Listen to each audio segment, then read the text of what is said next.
And away we go. It is the BCJ podcast brought to you by the Holy Grail right here on BearcatJournal.com. It is the final Holy Grail watch party of the football season. Saturday, 11 a.m. Get to the Grail. Get ready for the Bearcats taking on the Louisville Cardinals. The Keg and Nails on the line at the Holy Grail, 11 a.m. They will be open. They will be ready.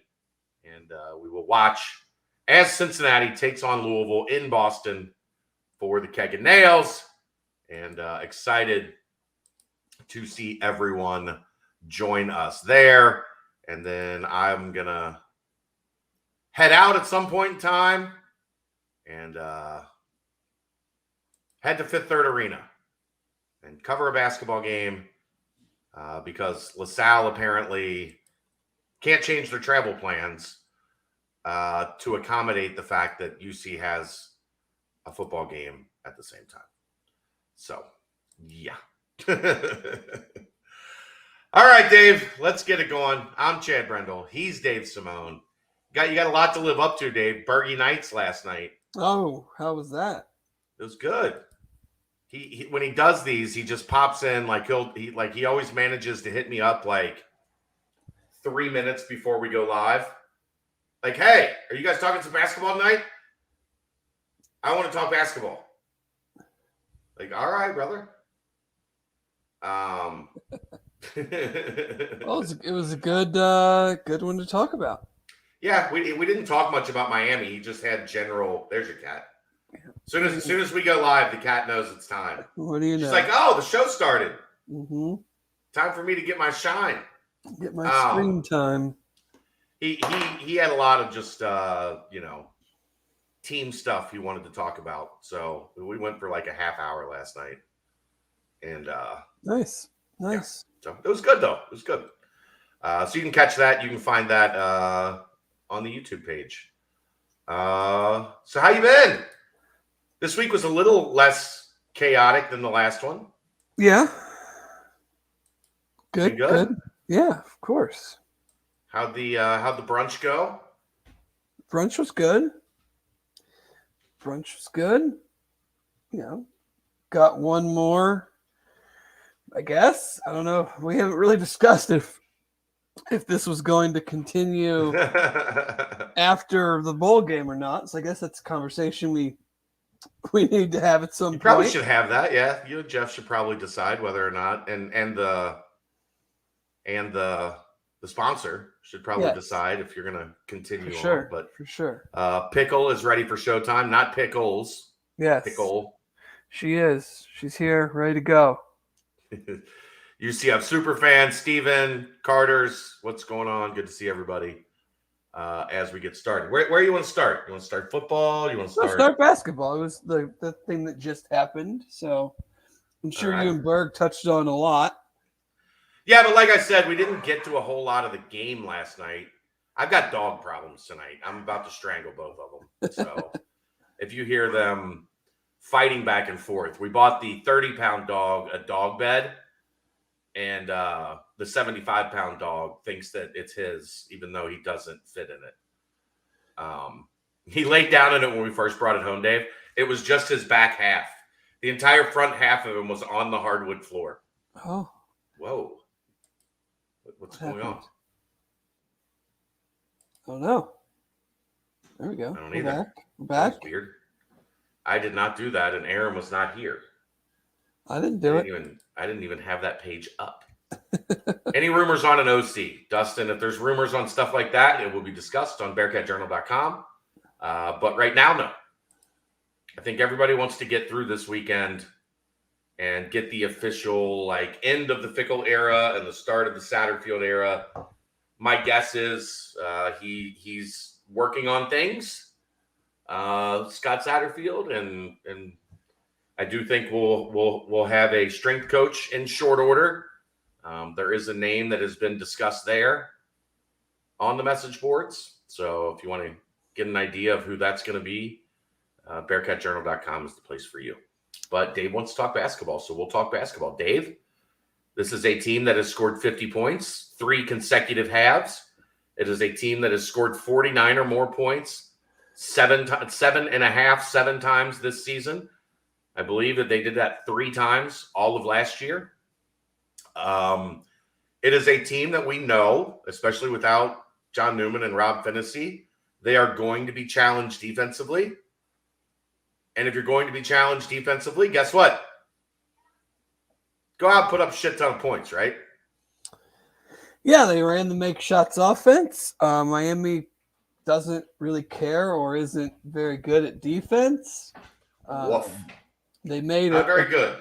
They made a bunch of shots that, I don't know how repeatable they are, but for one night, it was fun to watch. You have the best offensive efficiency the program has had in a game since the 01-02 season. 1.5? 151.4. For every 151.4 for every 100 possessions. Yes, and 73% effective field goal percentage, which was their second best. That's good. In the Ken Palm era. So yeah, those it's tough to lose if you do that on the offensive side of the floor. Well, David DeJulius and Landers Nolly were both super efficient. They moved the ball well. They shared the ball well. This is still a team that's going to play quite a bit in isolation. But what they're doing now, like even on some plays that don't go down in the textbook or in the scorebook as assists, they're moving it and getting Nolly and DeJulius playing downhill a little bit more, playing on the move instead of just passing it to one of them standing still. And then they dribble shot. Like that is we're seeing less and less of that in the offense. Yeah. I still think part of it is opponent driven. I mean, are they going to be able to do that against Houston? Probably not, but they're not going to. I mean, realistically, they're not going to play many great defensive teams.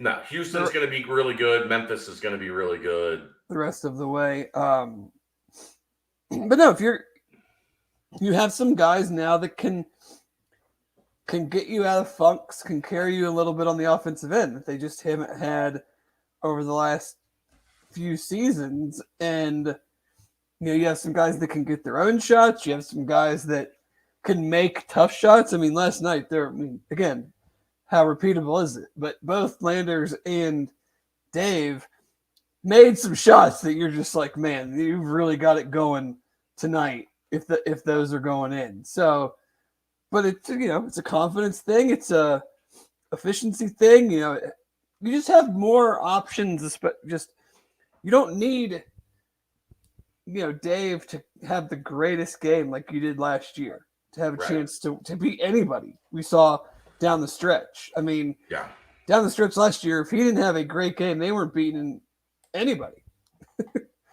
So they couldn't win an inter-squad scrimmage last year. So you have, him, Landers, Vic is playing well. I think Mike is playing well. And so you kind of just have to roll offensively because I don't think defensively without Newman and Fennessy that they're going to be that good.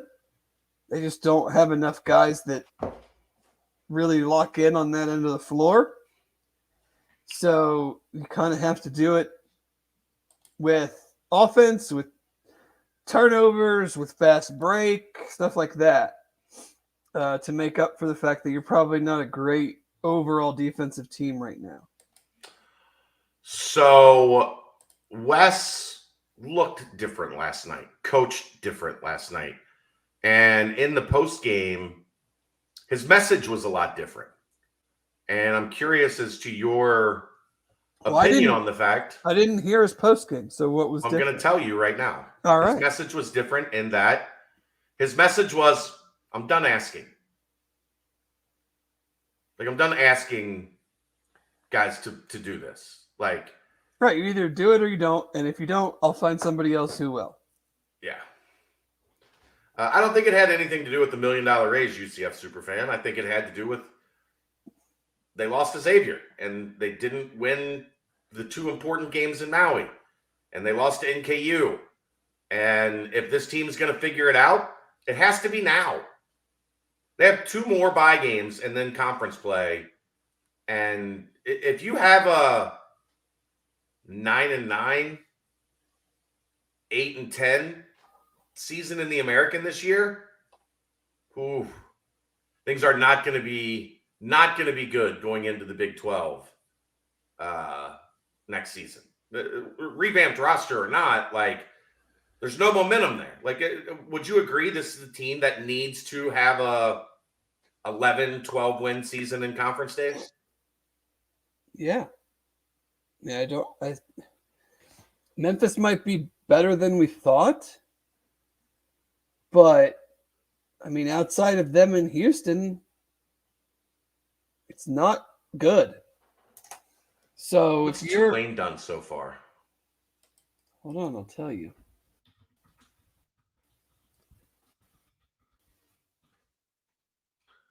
Uh, 6-3. Let's see.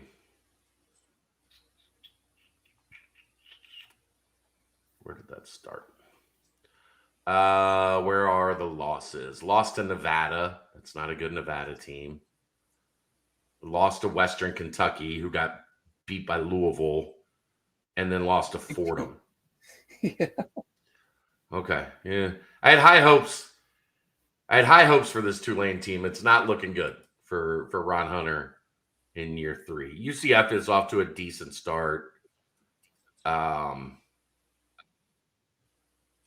So yeah. It's Memphis and Houston. And we'll see with Memphis. Like, they've done some of this before. Maybe they got things figured out after the some of the poison was removed from the roster from last year.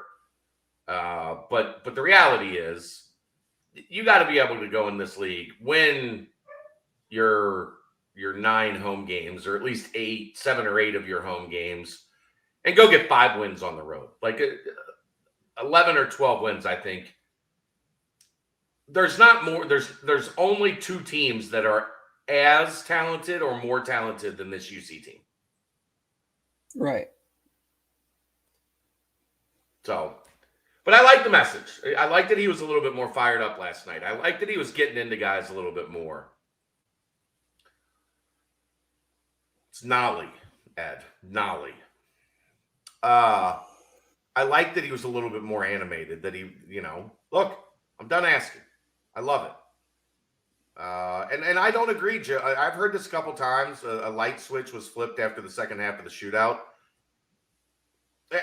They, like I said, this is the 6th and 7th halves they've had this season at 49 points or more. The talent, the ability to put up big numbers offensively has been there. We don't know if the consistency is where it needs to be. But we do know that, like, if they share the ball, if the ball moves, if there's flow, they can be really good offensively. Yeah, we've kind of have fluctuated between really good and pretty bad. So I'm waiting to see, like, what happens when it's just okay.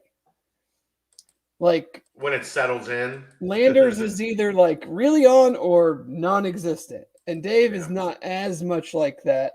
But he's had those moments. I think they're fewer. But like, when you get into conference play and you go on the road, and yes, we don't think these teams are very good, but but you have to play well still. Who's UC's good win? So like, if we say that, about them, then sure they can say that about us, and you still have to play well. And what happens when you're not running at 100, but you're not also running at 50? Like, can you grind out some wins when the offense is just okay? Not great, but not terrible either. Well, because guess what? this isn't a team defensively that's holding anybody to 56 points. Right. So most nights you're going to have to be in the upper 60s, 70s to get a win. And I think there's like you said, there's going to be some of that we're going to deal with. But like, what happens when those 50-point halves become 37-point halves? 37, 38. So then you're at 73. Yeah. Can you win a game 71-66? Not necessarily 83, 70. Yeah. But I like the tempo. I like, the way the guys have been trying to push the ball and get out. The thing with that, of course, is you got to get stops in order to run, or at least to be consistent running the ball. How much of this defense is personnel or scheme? How do you know? I think it's all personnel. Your two best defenders are out. Like if you have two really high level defenders and you can't guard, then you can question the scheme. If you've got a bunch of guys that are more offensive centric and you don't have any rim protection, you don't have your wing stopper, you don't have your point guard, your ball handling on ball, defender in fantasy, how do you know if it's scheme related? Because you don't have the players that are good on defense available right now. And you don't have anybody at the back end that can erase mistakes, right? Like, I would guess Wes would give his left arm to have like an Abdul Ado on this team. Because if you could pair him with Vic and, get 22 minutes out of Vic and 18 minutes out of Abdul, you'd have a pretty damn good 1-2 combo in the middle. But as it stands, they don't have, a shot blocking 5 right now. So we don't know. Struggle on interior defense. They struggle on all defense. All John. defense. I just think there's just they're not a collective group of really great defensive players. No. You can get away. You've seen in Mick's old days, not everybody on the team was a great defensive player, but you had 3 or 4 that were, and you can cover up for inefficiencies when that's the case. They're just not. I think being not a great rebounding team also plays into that because you're just extending your defensive sets. So you do a good job on defense, but then you give up an offensive rebound. So let's be honest. It's not like this defense was great when Rob was playing. Did Rob guard all 5 people? His defense was great. He did what was asked of him. Far more. Go back and watch when Rob was playing his defense. Like, that's just. They don't have that's my patience every week. They don't have the dudes to play great defense, possession in, possession out. Like, it's just not who they are. Like I said, if you had Rob and you had John Newman, and you could say, okay, Rob, you take the point guard. John, you take the best scorer on the wing. You're going to impact the opponent's defense. If you only have one of those guys available, then the point guard just throws the ball to the 4 that's being guarded by Jeremiah and scores. Rob doesn't have anything to do with that. No. I think Bearcat 12 just trolls me now, Dave. I think he's figured out what gets under my skin, and then he just comes in and does that. Kathy, change your screen name? Yeah, Kathy might have changed her screen name to Bearcat 12. That's a good point. Let's see. Will Rob come back this season? That's the plan. As long as his foot heals. Broken bones in your foot. Not great for basketball players. Not a great basketball player injury. Very difficult to bounce back from quickly. So the plan is hopefully to get him back. He's still basically in a cast and on crutches. So not great right now. UCF superfan. We've spent all the past few decades knowing worst case scenario, UC defense would keep him in the game. This is hard to watch at times. It's what happens when your roster is gutted 4 years in a row. Yeah, defense is a lot of continuity and understanding where guys are going to be, and how you play certain screens, and it's tough. I mean, it's as tough offensively, like where guys like what they like to do, but yeah, I mean, look, the really good teams that are really good defensively aren't a bunch of like freshmen or new pieces. Like the really, really good defensive teams are made up of vets that have been playing together and playing at this level or at a certain level for 2, 3, 4 years. Yeah. Or even just had that one full year together, and then they go into the second season, and now it's kind of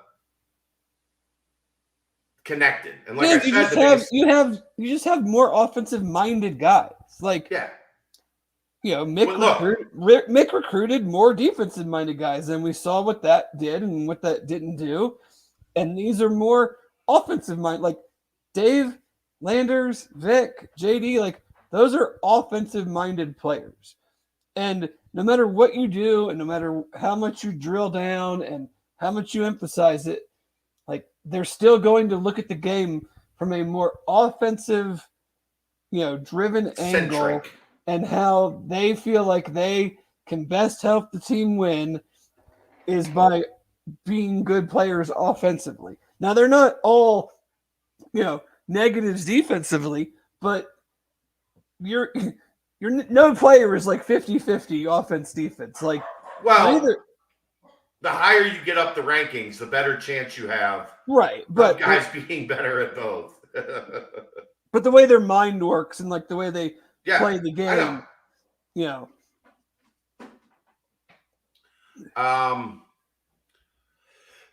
But also, for 30 years, we've also spent every minute of the past 30 years wondering what it would look like to be good on offense. Right? Everybody. I want a more fun brand of basketball. Why don't they run more? Why are they so slow? Why is it so boring? And now you're getting a little bit more offense. Maybe I'm the contrarian. Winning's never boring. I agree. But from a fan perspective, there were people that wanted things to be a little bit more aesthetically pleasing. Right.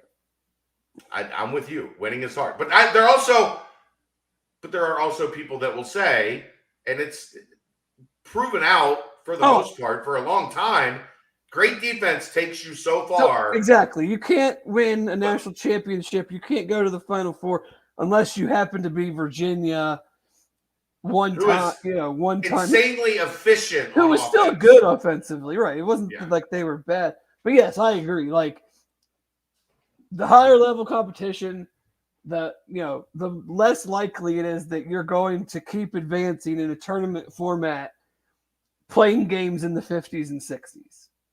What did we find out with Hugs and with Mick pretty much every year? That elite defense eventually goes up against a team or a couple guys that the defense doesn't matter. They get buckets. Well, it's not even that the defense doesn't matter. It's that you're playing such a better offense that your poor offense can't keep up. Even though you might hold them 10, 15 points below what everybody else is holding them to, your offense isn't good enough to make up for that. Right. So they score. They average 85. They score 76, but you only get 68. Like, you lose. What's been the difference this year, Dave, in the games that they played well offensively? They just have a couple guys that even if the defense is pretty good, can put the ball in the basket. You were joking about that with me from last night. Like there was a play that Landers pump faked. The guy didn't bite on the pump fake. He was right there, hand up, contesting. And Landers just like, all right, shoot it anyway.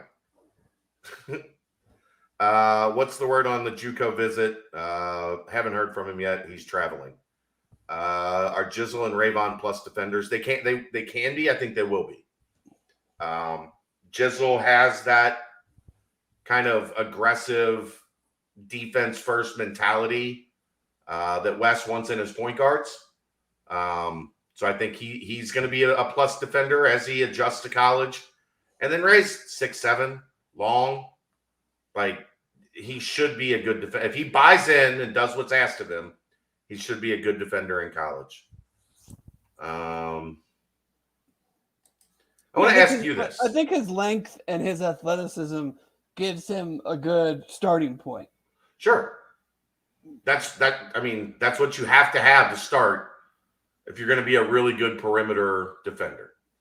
I feel like Dave is going to be an all-time underappreciated Bearcat. We'll miss him when he's gone. Absolutely. Somebody brought this up. We talked about it a little bit on the BBP on Monday night, Dave. I'm interested in your opinion. Okay. Does Dave remind you at all of Deontay Vaughn?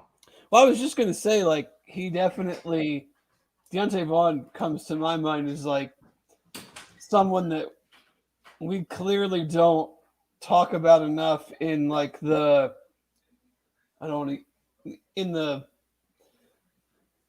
annals of, like, modern era UC basketball players. Like, he was so good comparatively to his surroundings at a time when not only, like, his own team, but the competition was a ridiculous thing for him to have to go up against, given what he had to work with. Yeah, the problem obviously being they just lost so much. And he didn't make the tournament. No, yeah. Like, I think that's why we don't talk about him as much as we should talk about him.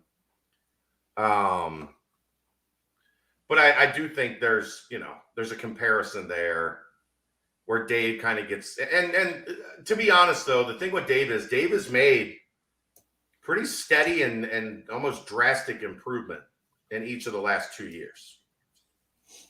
Yeah, I mean, he's shooting almost 50% from the floor. Yeah. And he takes a lot of the worst shots in basketball. That step back is a terrible shot every time, and it goes in, feels like more than half the time. So, yeah. Jizzle has been playing well. Where's that version of Wes from last night been? I don't know. I mean, I think it's an interesting. I think he felt like he had a team of good guys, a team that he liked, a team that he maybe thought he didn't have to ride as hard. And maybe that first half against Xavier just made him say, you know what I'm doing, that style hasn't been working, and maybe it's time for me to be on these guys' ass a little bit. I think it was interesting. He felt like they didn't have a good practice on Tuesday. Felt that they had a really good practice on Monday. Didn't have a good practice on Tuesday. I wonder how much of it was that. Like, we're not bringing it every day. So if somebody has to if they're not going to turn up the intensity every day, then maybe I have to. Well, I think it's just, teams progress at different rates during the season, and I think a coach certainly can as well. And, like you said, I'm done, him saying I'm done asking, like, at a certain point, you realize that the options might not be as good, but I'm just tired of doing it this way. And it's not going to be on me anymore. It's going to be on them. And so by doing that, you put it on the onus on the players. Like you're saying, we've talked about this how many times?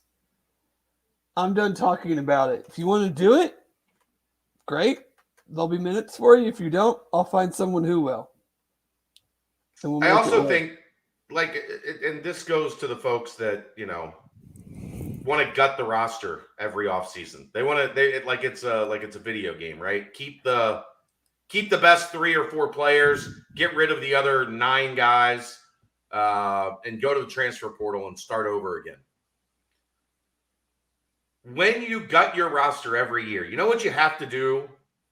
When you turn over half of your roster every year, you then have to learn how to coach that team all over again, right? Yeah. If you're returning 8, 9 guys every year, they know what it takes, and they bring the others up to speed themselves. If you're only returning 4, 5, 6 guys every year, it's difficult, man. It is difficult. Yeah, you have to learn what buttons to push. What guys can and can't do. I mean, in the off season, leading into the season, we talked about Kalu Ezekpe and the potential that he has. And is he a starter? Is he a 6 to 8 rebound a game guy? Well, we've found out that that's, to this point, is certainly not the case. Right. So you want to just do that every year? You want to come into the season not knowing if 2/3 of your roster can play at this level? It's just a terrible way to do it. It's a terrible way to build any continuity. And maybe you strike lightning in a bottle and you figure that team out right away. But the odds are against you, right? The odds are absolutely against you that you're going to get it right every time. And it takes some building, it takes some learning, it takes some understanding. And that doesn't come easy. Josh Reed is going to be good. I agree. I have said I believe Josh Reed will score 1,000 points as a Bearcat. I don't like the Bishop comparison just because and somebody made it today on the board. The only reason I don't like it, and I understand it, they're similar size. Their build is a little bit similar. Josh is probably a little bit thicker, at least early in his career. Rashad Bishop was an elite lateral athlete. Might not have been the bounciest guy on the planet, but the way he moved and the way he could stay with a guy defensively against the elite of the elite, at the height of the Big East, that dude was special in that regard. That's just not something that Josh has in him. He's going to have to do it a little differently. But I'm a huge Josh Reed guy. I don't care about the court, UCF superfan. It's where they play basketball. As long as it's not ugly, I don't care. At what point will we have Davenport coming off the bench? It's long overdue. Greg, did you pay attention yesterday? He played about 90 seconds in the first half, came off the floor. And then he played about 90 seconds to start the second half and came off the floor. I think with Jeremiah, remember, this is a guy that has started, I believe yesterday was his 45th consecutive start here. He's a local kid. I am guessing starting the game means something to him. And if you take that away from him, you very, very really take the chance of losing it, right? Yeah, I think that's the thing. Is we as fans just think, oh, well, this person's not playing good. Start somebody else. And, in some cases that may work. But in other cases, it's not only what does it do to that player, is the person you're putting in, is he best suited to start a game? Or is he best suited to kind of see how a game progresses? What does that do to the rest of it? There's just so many different things that go into the decision of this guy's been a starter and now he's not going to be a starter anymore.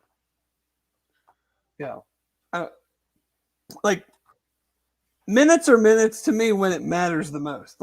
Great, you started the game. Were you in the game when we needed a stop? Or were you in the game when we had to have a basket? That's more of what I'm interested in is like who are the in the as conference season starts and games get closer and each possession is magnified. Like, I mean, it didn't matter who fucking played last night. Like, I mean, come on. Right. So, like, when you play conference teams, when you play on the road, who is, you might start, and then those are the only minutes you play in the first half. That tells me more than that you started or not. Or it's a 4-point game at the last media timeout at Temple in whatever, 2 weeks, 3 weeks. Who's on the floor then? I'm way more interested in that. Yeah, and I think maybe here's what you have to ask yourself on that question, Greg. Maybe Wes went to Jeremiah and said, "Look, we need you to change what your role has been in your first 3 years as a Bearcat, right? Like in your first 3 years as a Bearcat, we have desperately needed you to be a guy that takes a bunch of shots and gives us whatever offense you can give us. Like, we have to have that. Now you've got, he's at least, fourth on the offense list? He doesn't need to be a volume shooter in that we hope that he has one of his hot games. But if he's not going to change that mindset, then he's not going to see the same amount of minutes. Right. So you say, look, here's what I'm asking you to do. Be more of a rhythm guy. Be more of a flow guy. Be a guy that hits those spot-up threes. Be a guy that makes plays. Like he did the extra pass to Josh Reed last night, where he very easily could have taken that shot. He was pretty open. There was a guy that had the ability to close on him and make it a contested shot at least.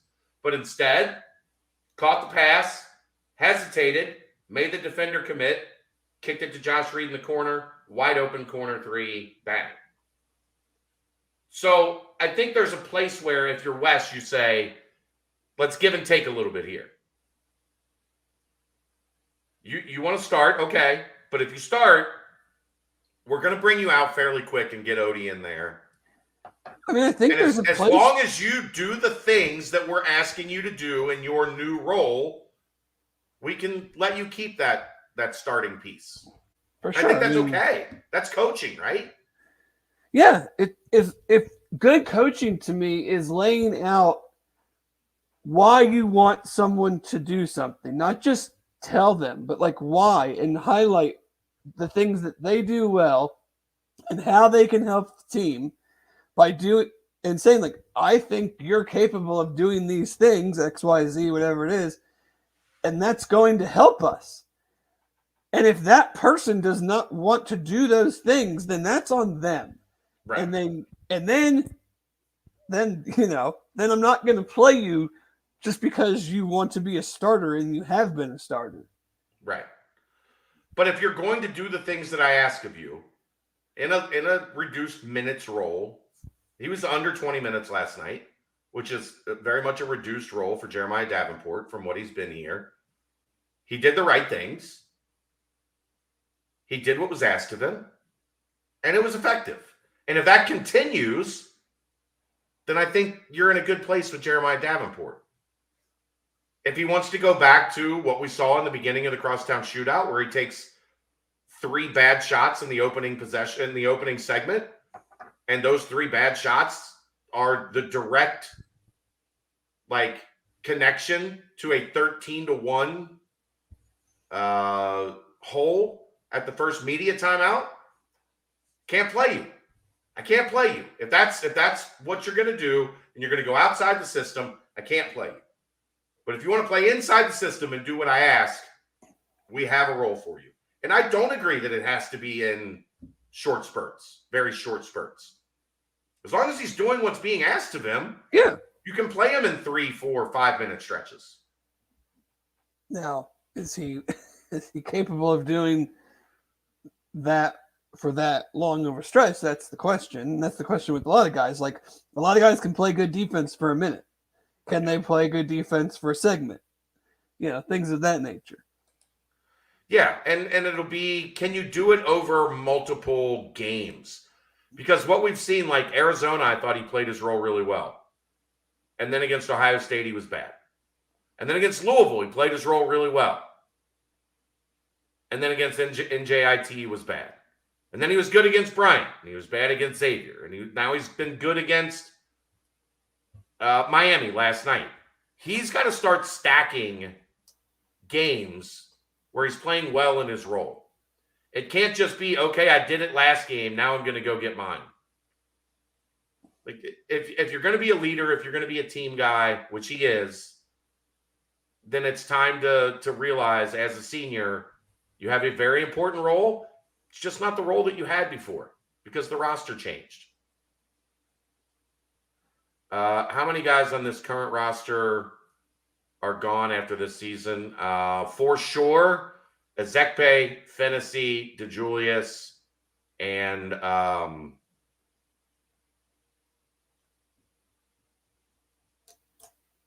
who am I missing? Newman, yeah. And yeah, so those are the four that are gone for sure. And then Odie, JD, Landers, Micah. And Micah have COVID years. So yeah, so we should bench him every other game. So far, that's been the pattern. John, I think Dave is in your boat. Yes. Am I the only one who doesn't care who plays? I just want to win. Yeah, but I mean, it's. I think it's fair to discuss. Like, there have been times where JD has been. It's worth discussing because we know he can be a really valuable, important part of the team. But Right. The team is not. The team might be better, and the individual pieces might be better than last year. But the team is not going to be better on the whole if he is not playing at whatever his high level is. Right. I think that if Newman doesn't play this year, I think he would have the option to get a red shirt year. But would he? I mean, 6 years in college. Look, some guys. I didn't even spend 6 years in college. Close. You were close. I was. Well, count my even higher education, I was over, but my undergrad, right? Your undergrad was close. Yes. I think he could, but I think he's already off the crutches. I think there's a chance that we see him. Like it's going to be at least another month or so. He just got off the crutches, but we're going to see him back in conference play. Nas spent 12 seasons in college. It did feel like Nazir broke. He's still playing in college, isn't he? No. Am I wrong on that? He's got to be done. He's got to be done now. I think he is done. I think last year was. But I mean, Greg, I've graduated twice. Thank you very much. Yeah, last year he played last year at Ole Miss, and that was his final. He played 16, 17, 17, 18, 18, 19. Sat out 19, 20. Yeah, so he took the 6-year plan. He got the COVID. Yeah, the COVID sat out, 6-year then plan. went to Miami, then went to Ole Miss. Yeah. Love Nas. Good dude. I don't have a ton else on basketball. You got to finish. You got to get these next 2 games before we hit Christmas, and then be ready for conference play. And can't lay a stinker. You've got Tulane at home, coming out of the break. You got to get off on the right foot. Have to. I know we will have more shows between now and then, but I'm really not saying only looking to the Wichita State game, but I really, really, really want to end playing them with never losing to Wichita State. At Coke Arena. Yeah. They've only won once, right? They won the year when we played at NKU. NKU. In that Yeah, crazy high score. Yeah. That's the only time they've beaten Cincinnati since they came into the league. That was our best team too, but that's when they had a really good team also. Yeah, they had Shamit and Yep. Mm-hmm. Yep, they were really good. But yeah, I mean, for the intimidating place that it is, or supposedly is, would be pretty hilarious if we never lost there. Greg said he talked to Newman last night. I'll be back before we play Houston. Look, I'm sure he believes that or wants to believe that. That's not up to him. Dave, is that Wichita Twitter account been in your mentions yet? No, it's like every 6 months he just shows up for no reason at all. And, if we win, obviously he's not going to show up. If we lose, I guarantee you the guy Wichita has to be regretting the move to this conference at this point. Sure. But with a little patience, they will be back to being one of the best teams in the American Athletic. Did we really? Oh, so someone said we lost in the COVID year. Oh, well. Oh, I forgot that year. Yeah. I certainly did too. I thought we won. I could have swore we hadn't lost there, but wasn't that the game Greg Marshall and his wife got kicked out? Yes. Yes. The game at NKU. Yeah. Mm-hmm. Wife and daughter kicked out and told never to come back to a game in Cincinnati. Now that's not a problem. Yeah, I couldn't tell you I don't think I could tell you a single result from 2020.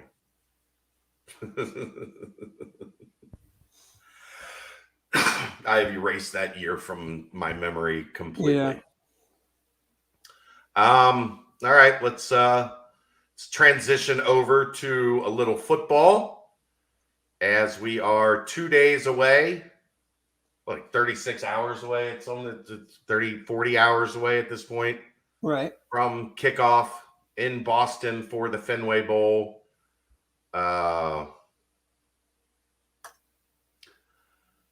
Give me your Louisville breakdown, Dave. What do we know about the Cardinals? Well, I know that Malik Cunningham's not playing. We do know that. I did see. What? Go ahead. I also know that their second leading running back rusher is not playing. Tyon Evans has declared for the NFL draft. Yeah. Their leading receiver, Tyler Hudson, leading receiver by a lot from a catches and yards standpoint, is not playing. So, we're in a very, very similar boat without Ben Bryant, without Tyler Scott, Trey Tucker, Lenny Taylor, Josh Wiley, so there's that. It seems both teams have pretty much, I don't know about Louisville's, their depth and things of that nature, but it seems that both teams' defenses have the vast majority of their key guys. It's more of an offensive thing. So I have no idea. I feel like Carey has handled this build-up quite well, kept the interest, kept very similar amount of passion, and they're not. I definitely don't think they're looking at this as like a whatever, let's just get the season over with type of a situation. Right. Now, doesn't mean they're going to win. But, as bad as things are for UC from a coaching standpoint, I was just looking at Louisville's current coaching situation. They have three coaches. Yes, they have a outside linebackers coach, a defensive line coach, and a tight ends coach. And then they have a senior quality control specialist. They have an offensive quality control and a quality control offense listed. So, who knows how that's going to go for them as far as, I don't know what they're kind of going through coaching wise, game planning wise, just general mentality wise. Like, I don't care. I'm not paying attention to that. I find it hard to believe that Deion Branch has them in the same frame of mind that Kerry Combs has the Bearcats.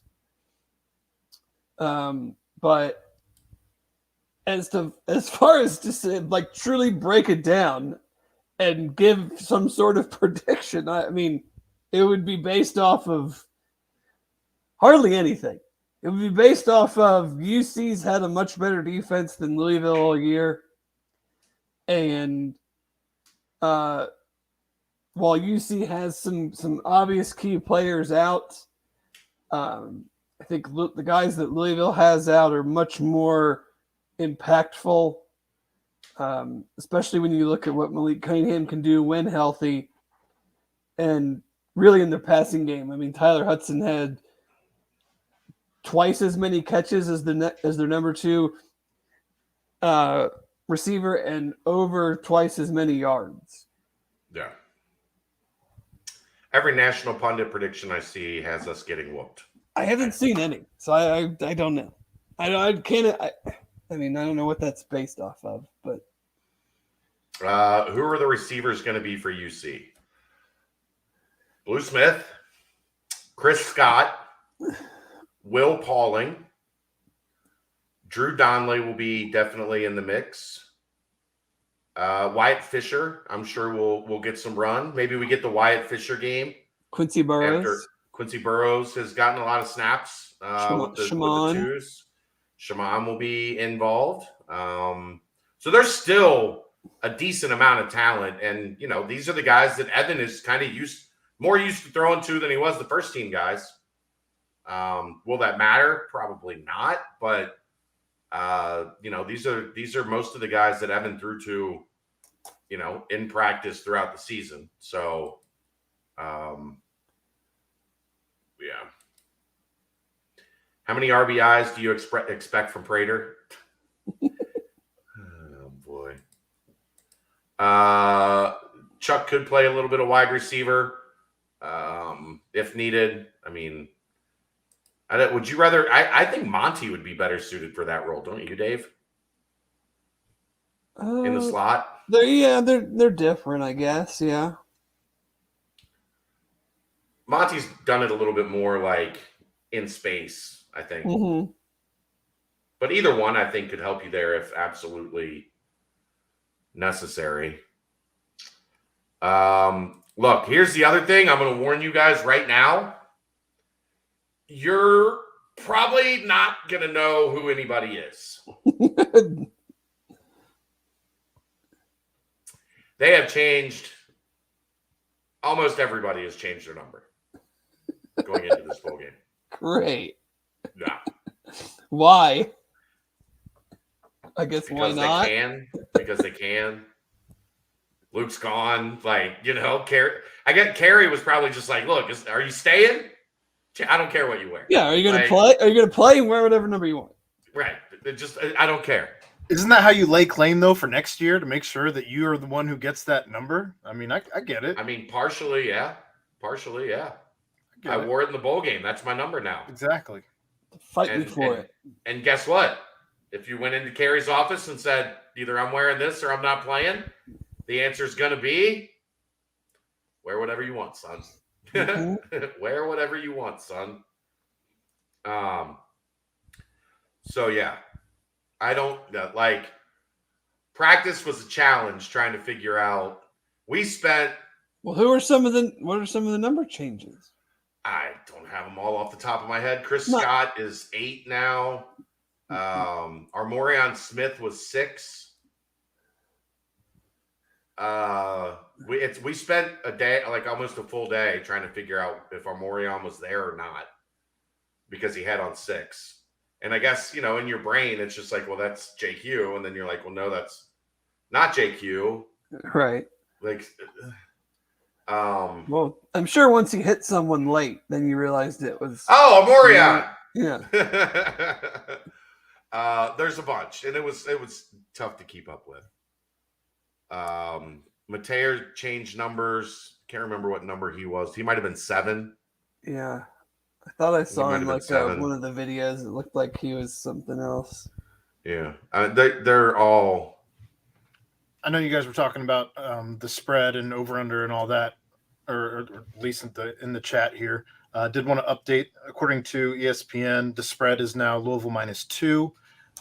The over under is 40 on the game, and ESPN's matchup predictor gives Cincinnati a 44.6% chance to win this game. It's a coin flip. Have you seen the forecast? I don't know if that's on here or not. Snow and rain in the morning, which kickoff is in the morning. And then winds, sustained winds of 15 to 25 miles an hour. They're also saying partly cloudy, 39 degrees. So, yeah. You think that over under? You think that over under is low? Wait till you see the Kentucky Iowa. I think it's 31. Yeah, it was 30. It's the lowest. Is the lowest Division I over under, I think, in history. Hammer the over. I would not hammer the over. Bearcat 12. Life's too short to bet the under. Life is too short to bet the under, but you think these two teams, as currently constructed, can combine for 40 points? No. Me either. Me either. Read option all game. Yeah, it's this. I mean, this might pickle. What's up? You got some thoughts, Pickle? She's like, leave me alone, Dad. She's obviously going with the Bearcats. I mean, yeah. Co knew what he was doing. I'm not kicking in Fenway Park. Get out of here. Lost your mind. Thoughts on JQ to Kentucky, Dave? I don't care. Like, I said it on the I don't mean to be flippant. I'm sure there are people that are interested in where guys are going to transfer to. I literally could not care less. Look, I like JQ a lot. I think JQ is a talented kid. If you're going to get in your feels because you got beat out, I don't know what to tell you. The only thing I cared about for him specifically was I hoped he went to Tennessee because we need some corners. Shep beat him out for the job. Like, it is what it is, right? Like, you had a chance to win the job. You were given an equal opportunity in camp. And then the guy stepped up and won the job and was first team all conference at that. Like, and if he got paid, go get paid, young man. Go get paid. Like, more power to you. But you're mad because you played special teams your freshman year at Cincinnati. Do you really want the list, JQ, of guys that spent their freshman year playing special teams under Luke Fickell? It's long. Kobe Bryant, Derek Forrest, Alec Pierce. We can keep going. Josh Wiley. Like, there's a lot of guys that are or will be making a lot of money that spent their first year playing special teams here. So, more power to him. I wish him well. He was a good kid. Didn't have any problems with him. I just think, look around. There's a lot of guys that don't see a snap. I mean, Carrington Valentine declared for the draft today from Kentucky, so maybe he's going to slide right into his spot. And I don't think he looked ready when he got his chance. Like, he was out there a decent amount and wasn't great. Okay, UCF superfan. What do you want me to do with that? Kerry Combs live on Nesson at first intermission of Bruins game. There's going to be some hyped up people watching the Bruins. Oh, Deion Branch is on there too. Be ready to run through a wall listening to Kerry at halftime. I mean, do you know anything actually about Louisville? Like what could I know besides all their good offensive players aren't playing, just like us? What about their like you said, most of their defense is playing. Give me a little preview of their defense. They play a 3 down mainly, but with a lot more pressure than what UC does with theirs. So, they were top 3, I think, in the country in both sacks and tackles for loss. I'm sure they're just going to say screw it and go all out in this game. Pressure left and right. So how does UC handle that? Can they beat them with some of that?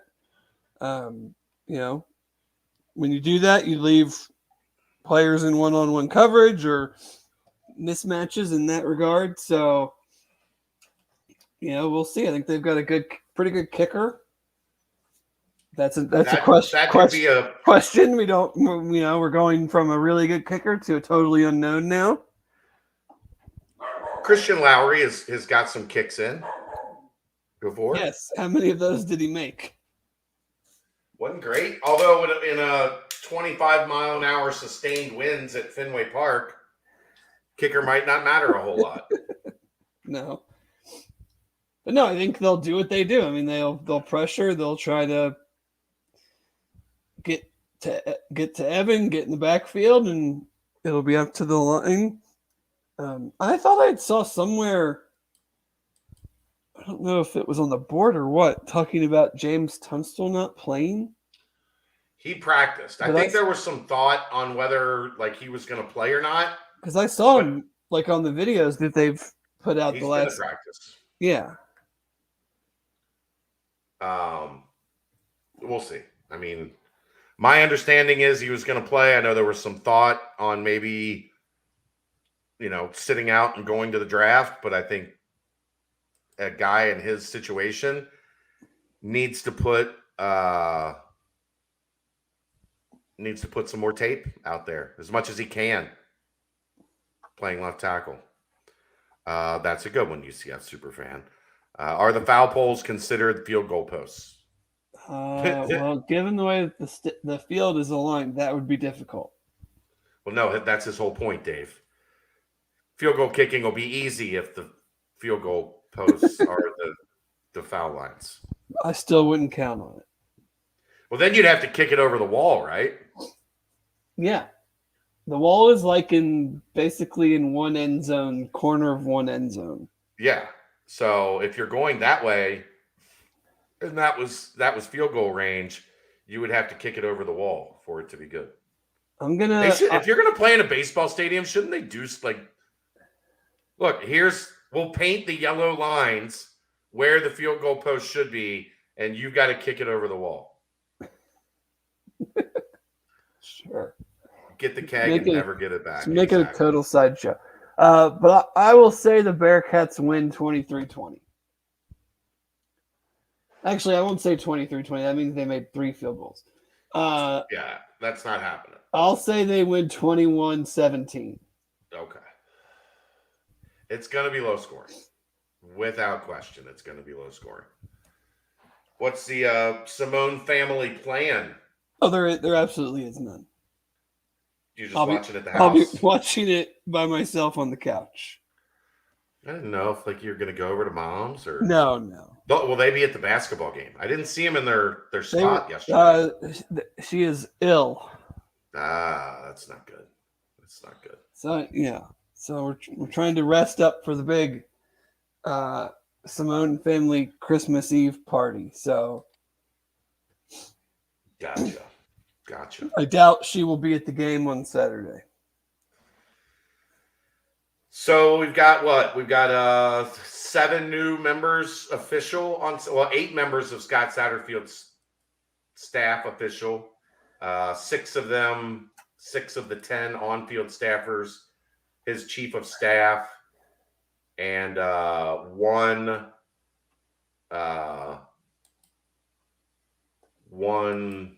recruiting staffer. Recruiting staffer, yeah. That is not already in-house. Correct. Yeah. They have at least 4 of those guys, but yeah. I think Ashley's still here. Yeah, so she would be 5. Well, they only have 1 recruiting staffer in the building right now. Carter. Well, there's Copay, and there's 3 other. Well, there's part-time. Like, Right, they're like assistant. Yeah. Yes.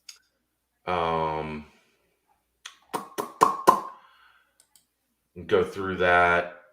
Dude, this message board of ours is way too active anymore. Why? What's going on? Nothing. I just you got to scroll so far down to find what you're looking for. We do need to have a little refresher of Go ahead. Try to put if you're going to post something about recruiting or the transfer portal, please try to post it in the correct thread. Yeah, I know it can get. There's a lot going on, but if the guy is a high school recruit, let's keep it recruiting. If it's a transfer, let's keep it a transfer. And I know that you cannot be expected to dig through hundreds of posts and whatnot.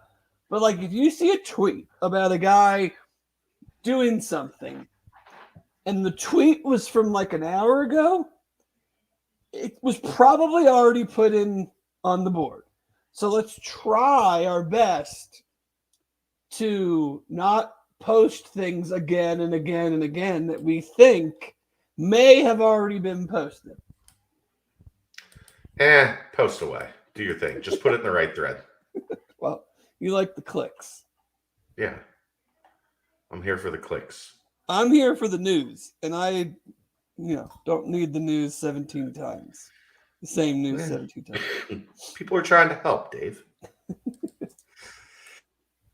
They're just trying to do their part as members of the community. I know. Has Dan Hort ever called a game at Fenway? I would guess he's called a AAA game. He was the voice of the Pawtucket Red Sox for a long time. So I would guess he's done some work at Fenway in some way, shape, or form. Any chance the basketball game gets pushed back an hour or two? No. I asked that. UC apparently tried to work something out, and LaSalle is on a set travel schedule and could not accommodate. So that was attempted by the athletic department, and LaSalle said, sorry, cannot help you. Any thoughts on the offensive coordinator? Dave? I don't have any. Do you? They will have one. Any thoughts on it? No? Okay. I've not. Anybody you'd like to see to be the offensive coordinator, Dave? What about the guy at Virginia Tech? His name has come up. He played at Appalachian State for Scott Satterfield. Me. Dave wants to be. I mean, have we seen Virginia Tech's offense lately?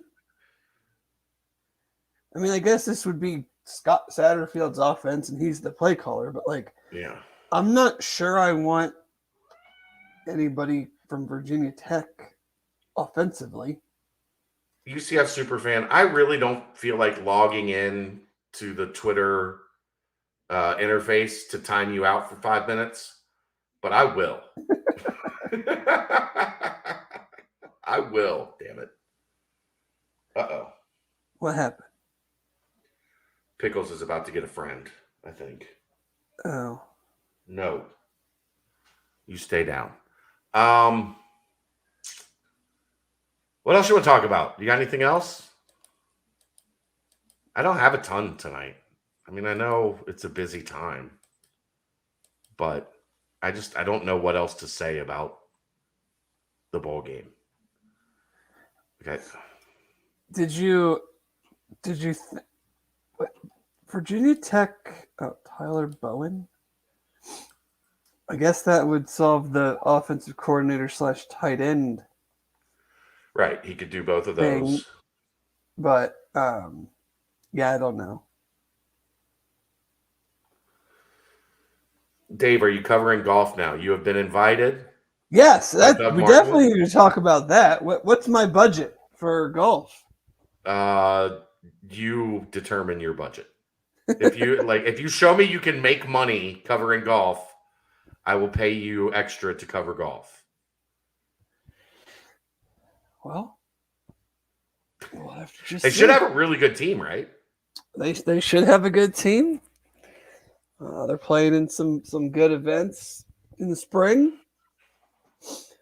I would love to be able to head down to the Colleton River Collegiate in beautiful Bluffton, South Carolina, just outside of Hilton Head.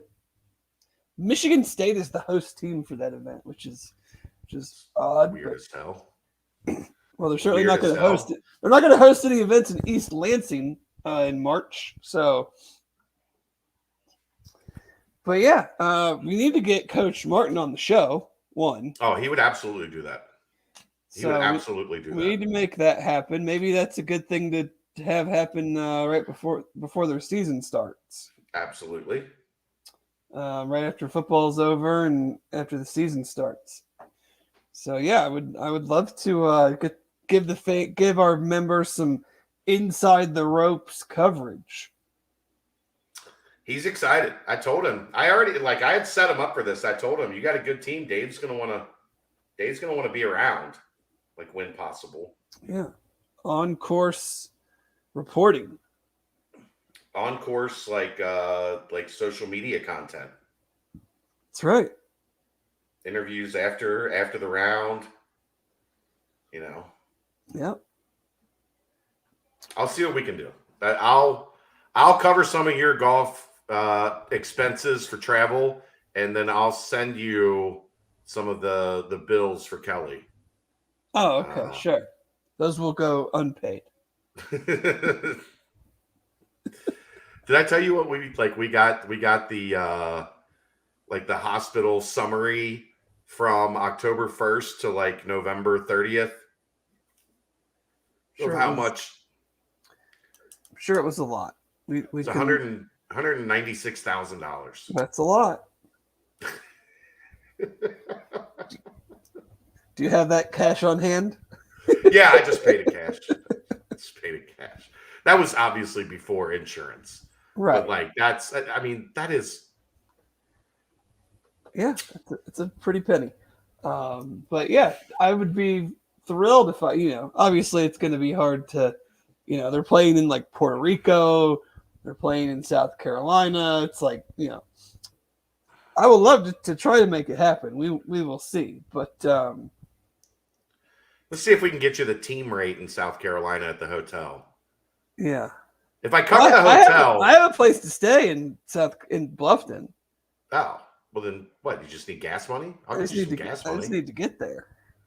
I mean, I'm not going to fly you there, but I'll give you some gas money. Might be cheaper. Maybe, maybe. But yeah. what were your thoughts? What were your thoughts on the proposed Berkeley tax? $10 million. Was that a year? Whatever it's going to be, I think it's going to be a year. Like I saw that as the meeting was going on. It could be two. No, but that's the thing. Like as it was 2 to 5, and then by the end of the meeting, it was 10. Like 10 wasn't even on the table at the beginning of the meeting. It was 2 to 5, and by the time they got to the end of the meeting, it was 10. Still worth it. Oh yeah, like absolutely. There's going to be a $70 million gap. What's Cal going to do with an extra $10 million in athletics? Not spend it on football. And then I've heard that, and this might not be true, but that if the Pac-12 does expand, that they could be forced. That this whole California University of California Universities Regents thing is just hilarious to me. That they might force them to take Fresno State, and if they wanted to add San Diego State, then they would force them to take Fresno State as well, and not somebody else because of them being like a state school. Yeah. That's a university system I'm glad I don't have to deal with. Like that just seems like a wild deal out there. There were protests. Yeah. Like people were getting arrested. Like you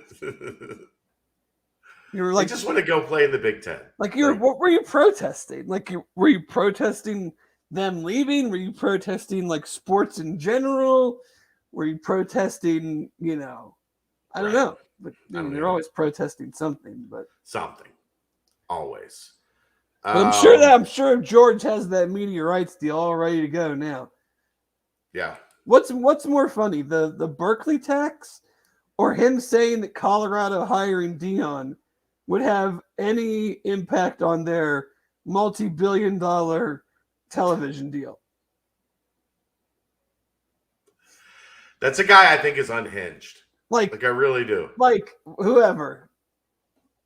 Amazon, Jeff Bezos, ESPN. I don't even know who's running ESPN now. I know they brought back a guy, whatever. I don't know who does the negotiations, but they're like, well, Pac-12, we were going to give you $30 million a year or whatever, $300 million a year, but you hired Dion.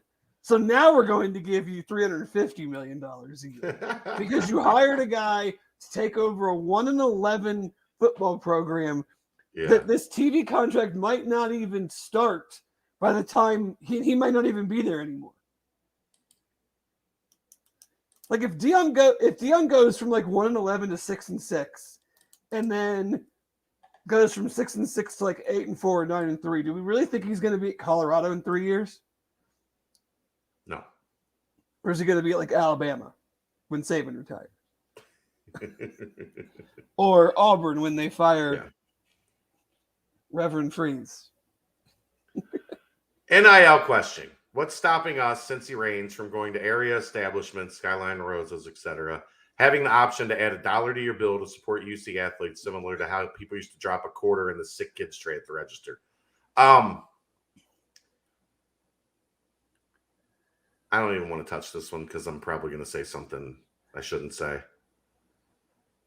But 90% of the time when they ask you for those charity things, don't you do it just because, like, you feel bad?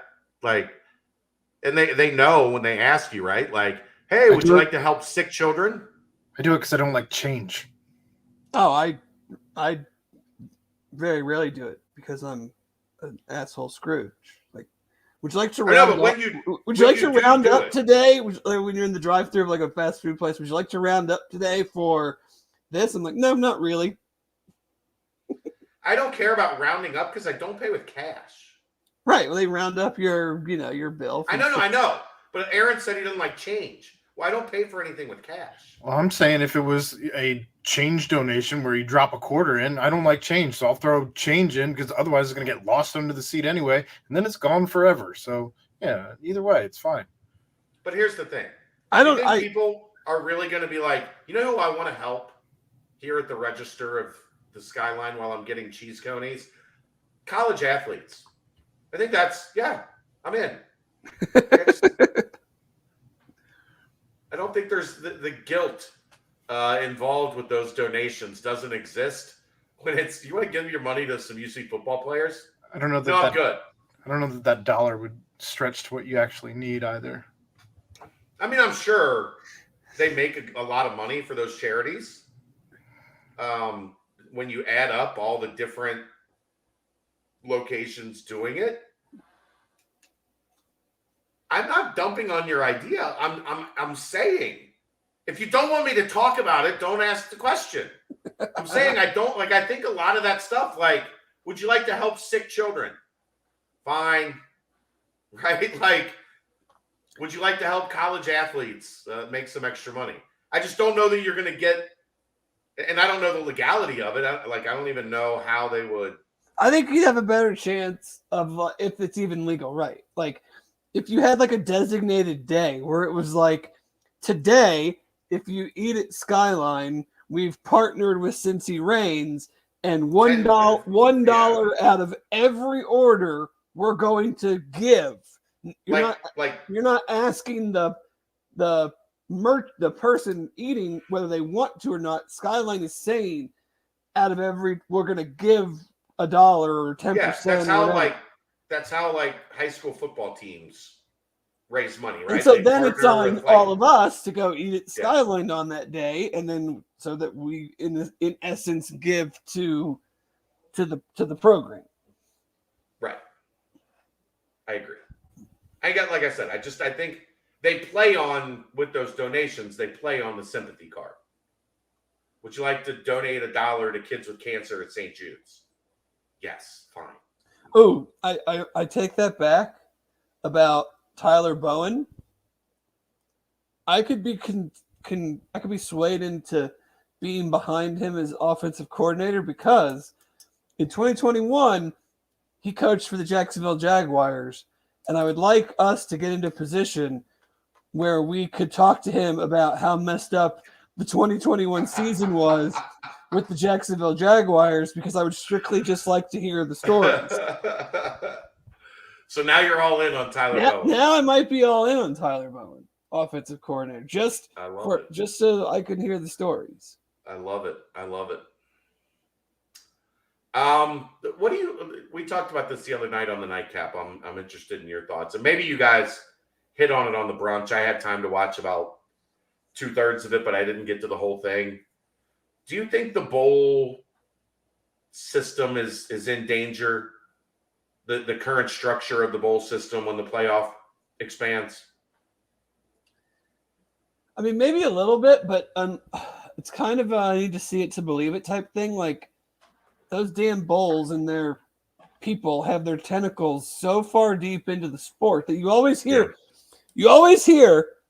we have to maintain the integrity of the bowl system, or we have, and most fans are like, why? And it's not as much of a boondoggle as it used to be, but ESPN owns more than half of the bowls. Yes. And we can make fun of the bowls all we want. People watch them. They rate. Now the smaller ones and the ones on the weekdays, like there's some tomorrow.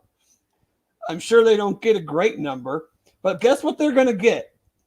A way better number than anything else that's going on tomorrow afternoon, normally on ESPN, or anything else that's going on next, whatever, Tuesday or Wednesday. I haven't looked at the whole bowl schedule, but like, they rate, people watch them. So it's hard for me, even with an expanded playoff, to just see it like disappear. Yeah, disappearing is hard to believe. You're going to see like way more opt-outs, way more.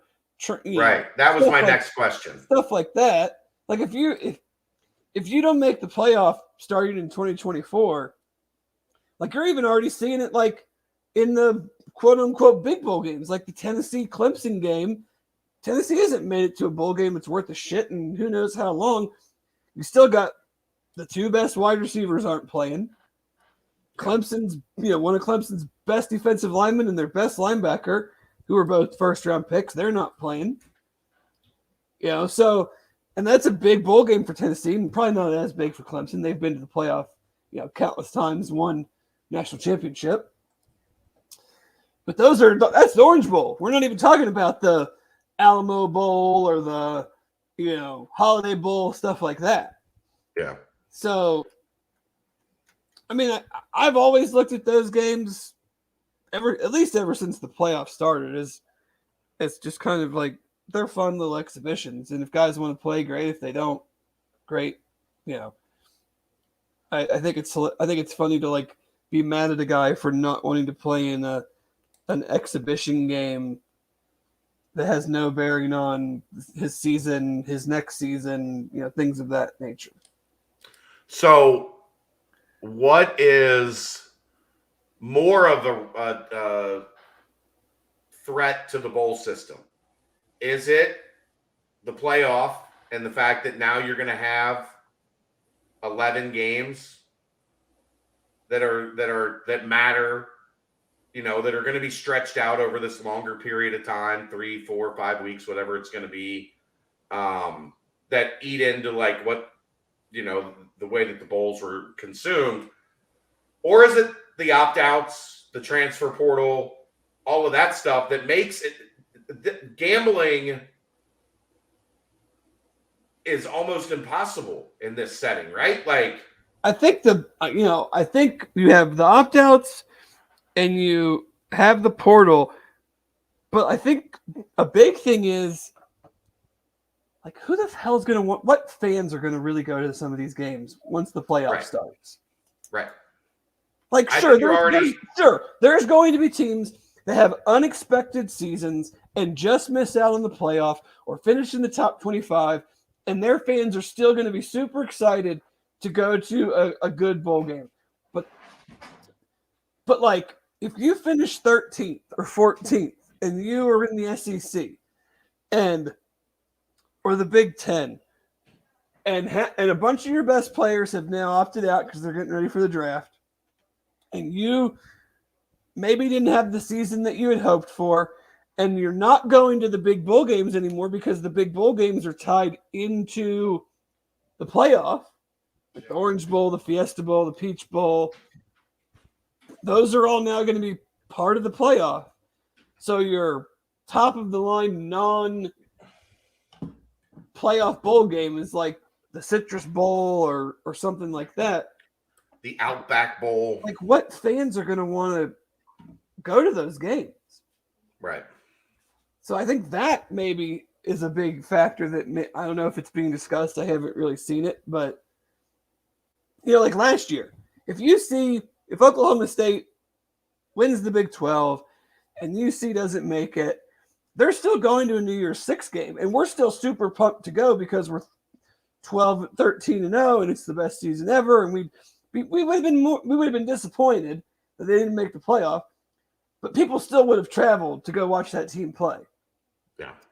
But now in a 12-team playoff, if you don't make it and Desmond Ridder doesn't play and Sauce Gardner doesn't play and stuff like that happens, or how many people are then going to now travel to watch them play the fourth best team from the Big Ten or something? Yeah. I think it's a challenge, man. I think it's a challenge. I would be totally cool if every bowl game outside of the playoff went away. Yeah. Because if the playoff takes on this persona of like, this is all that matters, then why are we playing games with like 6-6 teams? And that brings me back to like the tentacles of the bowl games being in the system of college football is the kickbacks and the things of that nature, and ESPN owning. They're not going to get ESPN isn't going to just get rid of all of that programming. No, definitely not. Definitely not. Because like every bowl game will probably, I won't say every, but almost every bowl game will probably rate better than the best regular season college basketball game on ESPN this year. Correct.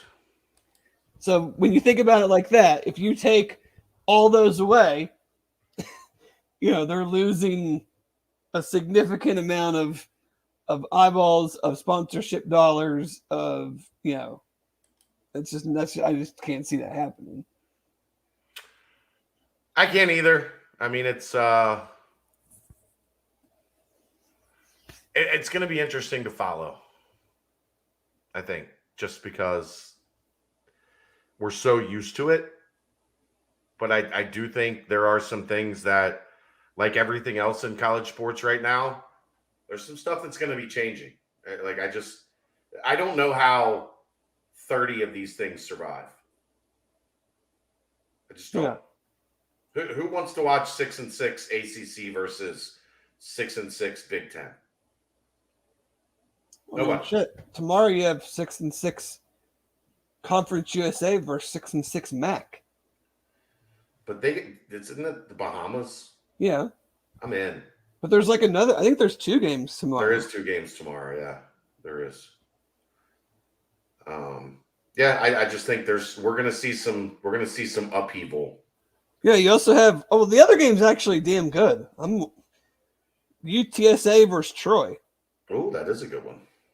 Both 11-2, both in the top 25. 3:00 on ESPN. But yeah, 6-6 Miami versus 6-6 UAB at 11:30 tomorrow morning. And it'll get a great number because it's a college football game on at 11:30 in the morning. And it's the first bowl game, and everybody will have it on. Yeah. Did I ever cross paths with Mike Leach? Unfortunately, no. I think Mike Leach and I would have been great friends. I think Mike Leach is probably great friends with a lot of people. Yeah, just seemed like an interesting guy. I think we would have vibed. Do you have a favorite like Leach thing, like bit or thing that he's said or done?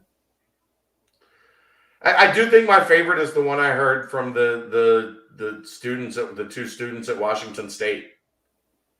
Like that's come out over the past couple of days. They were two guys that just started a website, and they were just kind of like hanging around trying to make a name for themselves. And Leach was kind of like, "Hey, who are you? What are you about?" And they told him, and he went to Twitter and he shouted them out and put their little like hashtag that they had created for their company. And one of them is like a TV news reporter, and the other one's a photographer for the Mariners. And they both said, like, if he wouldn't have done that for us, like we were just, 20-year-old slapdicks that were like hanging around media scrums trying to get some quotes to put on our website. And Leach like noticed that we were kind of, misfits, kind of not with the pack, not with like the normal media horde, and took him under his wing and gave him scoops and went out of his way while they were there to turn them into something, and they both like made careers out of it. Like he's just a different dude, man. Like had a weird brain that was probably smarter than everybody else in college football. And I think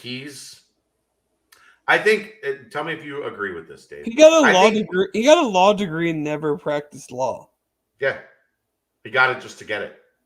He played lacrosse or rugby. He wasn't even a football player. He's a rugby player. I think he is to this era of football what Bill Walsh was to the previous era of football. Oh, his coaching tree is absurd. Yeah, but I'm just talking about the innovation. Oh, yeah. How he changed offense in this era, the way Bill Walsh changed offense in the West Coast offense era. There was he was that important. I mean, I've seen so many of them on Twitter.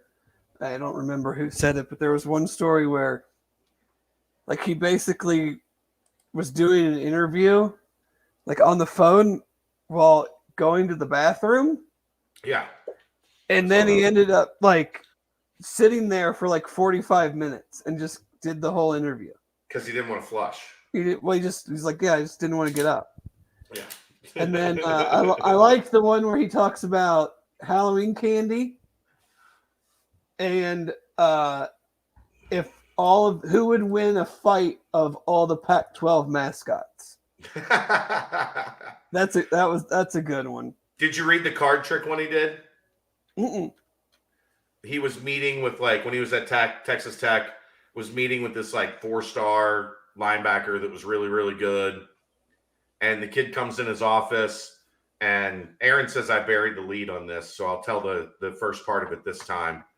Kid walks in and sits down, and Leach has got a bike. You know how they put the little hooks up and you hang the bikes up? He's got a bike hanging there, and the kid's like, "You ride?" Leach's like, "Nah, I just think it looks cool." So he sits him down, and he's like, "Look, we're going to do a magic trick, and if you get this right, you got to commit to Texas Tech." So he has a deck of 52 cards. He shuffles it up. He says, "You tell me if it's red or black. Red goes in this pile, black goes in this pile." And red, black, black, red, red, black, black, red, red, red, red, black, black, black. And at the end of it, all 52 cards in one deck, other deck, turns it over. All red in one side, all black on the other. The kid committed to Nebraska. Don't you you got to commit to him at that point, don't you? I mean, he said if you agree to it, sure. Yeah. And what I want to know is how you got it right, number wise, right? Well, that's why it's a magic trick, isn't it? I guess, yeah. But what if, What if I had 27 to 25? Then there would have to be one card that was off. Anyhow. I don't have a ton else. Short and sweet this week. Yeah. Only an hour and a half. I know that'll make some people very happy. Oh, John Geddes says Breeze Airline is cheap. Maybe that can get you to South Carolina. Maybe. Put my life in my own hands there. Maybe. You might have to like run in the hamster wheel. Make it go. Yeah. But we have another recruiting weekend, although we're not getting very much details on it. So we need our best Twitter sleuths. Yeah. Get to work. Get to work. Make it happen. Figure it out. Yeah, so we'll see how that goes. Obviously, signing day is next Wednesday. Could be some surprises. Might not be. I don't know. Anything will be more of a surprise than The last 3 years. we're used to. Yeah. So we will obviously have that covered throughout the day. Maybe, I don't know, is there a basketball game next Wednesday? Yes. Oh, okay. So let's say maybe we go live at some point to discuss some things if need be. If anything pops up, I think we'll definitely be able to go live. I generally, about 4:00, I have to start getting, geared up to head over to the arena. So anything before that, maybe we can pop in if something exciting happens. But if not, we'll be here on Thursday to recap everything and get a look at where this class is at and kind of refocus as we focus on the transfer portal and how this roster is going to be built. Discuss, I'm sure, you know how this works. There'll probably be some portal entrants after the bowl game. Yeah, I would be pretty the norm for everywhere. I'd be pretty surprised if there weren't some more guys that jumped in the portal after the bowl game. Yeah. So we'll see. But that's the show for this week. Thanks to Aaron for producing. Thanks to Brennix for her help behind the scenes. He's Dave Simone. I'm Chad Brendel. It's the BCJ podcast brought to you by the Holy Grail right here on BearcatJournal.com.